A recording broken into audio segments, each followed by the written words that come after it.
Breaking news, Liverpool's dominance versus Wolves and Salah'S transfer strategy revealed, LFC News today. Welcome to LFC Transfer Daily News.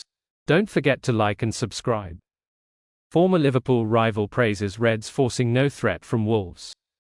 Liverpool may have hoped for a more comprehensive win over bottom-of-the-table Wolves yesterday, but a 2-1 run-out was enough to see the Reds to the top of the table regardless. They faced stern opposition from a seemingly out-of-luck Wolves team who have faced, amongst others, Arsenal, Chelsea and Aston Villa already this season, yet Liverpool may be able to think of themselves as fortunate due to how Wolves approached the game whilst 2-1 down in the latter stage of the second half. Speaking on Saturday Night Football, pundit and former rival Gary Neville was beside himself. Subscribe for more Liverpool FC updates and hit the notification bell to stay in the loop. They've passed it back to the goalkeeper, Neville said. It absolutely drives me crazy. You need a goal. Do they know? Stop it. Honestly, it's so frustrating. Neville carried on, I can't watch this because the reality is you can't kid football fans. They know exactly what's going on here. You've got to have another idea to try and do something different.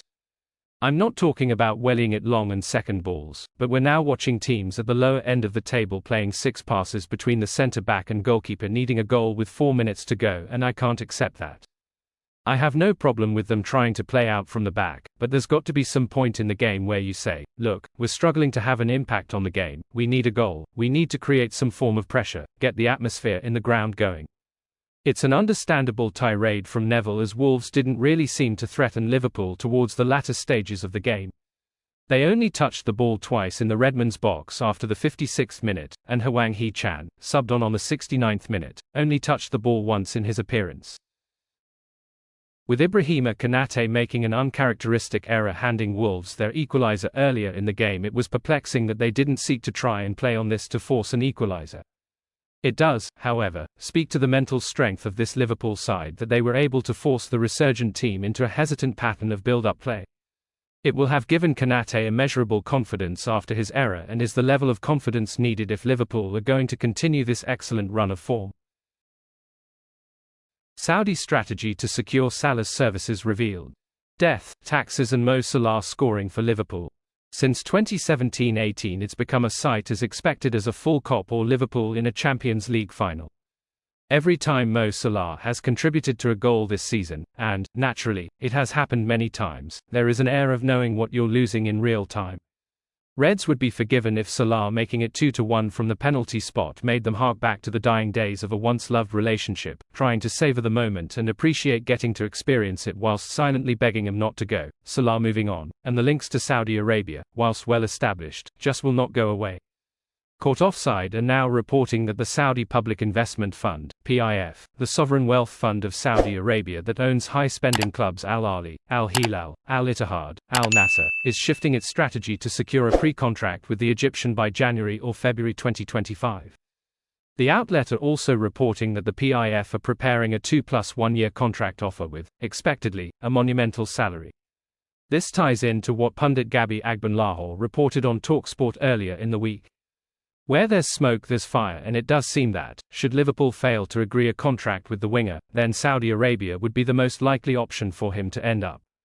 Salah would follow fellow former Red Sadio Mane, who reportedly earns in excess of £600,000 per week at Ronaldo's Al Nassr side, Roberto Firmino who rakes in £300,000 plus per week at Jeddah-based side Al Ahly, Gini Wijnaldum who is paid £200,000 plus per week at Steven Gerrard's Al Ettifaq, and Fabinho who gained £200,000 plus per week at league champions Al Ittihad.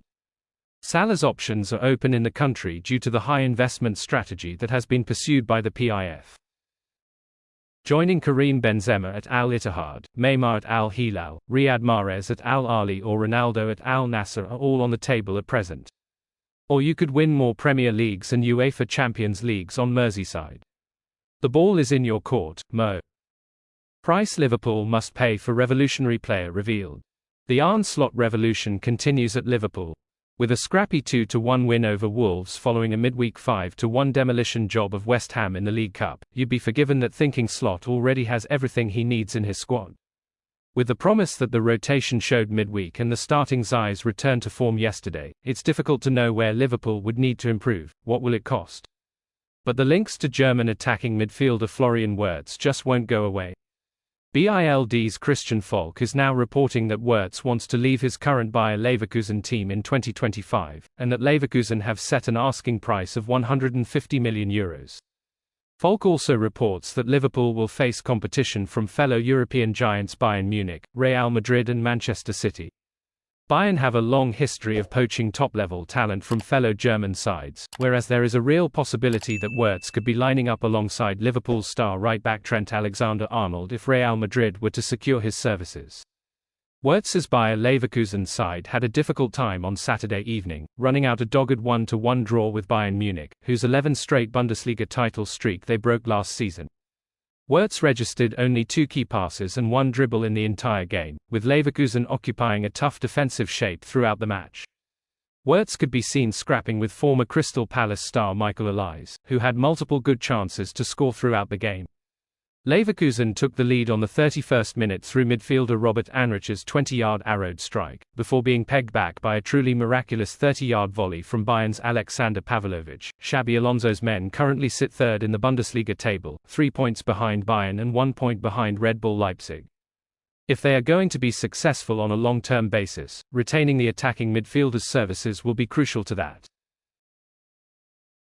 Thanks for watching, like and comment. Subscribe.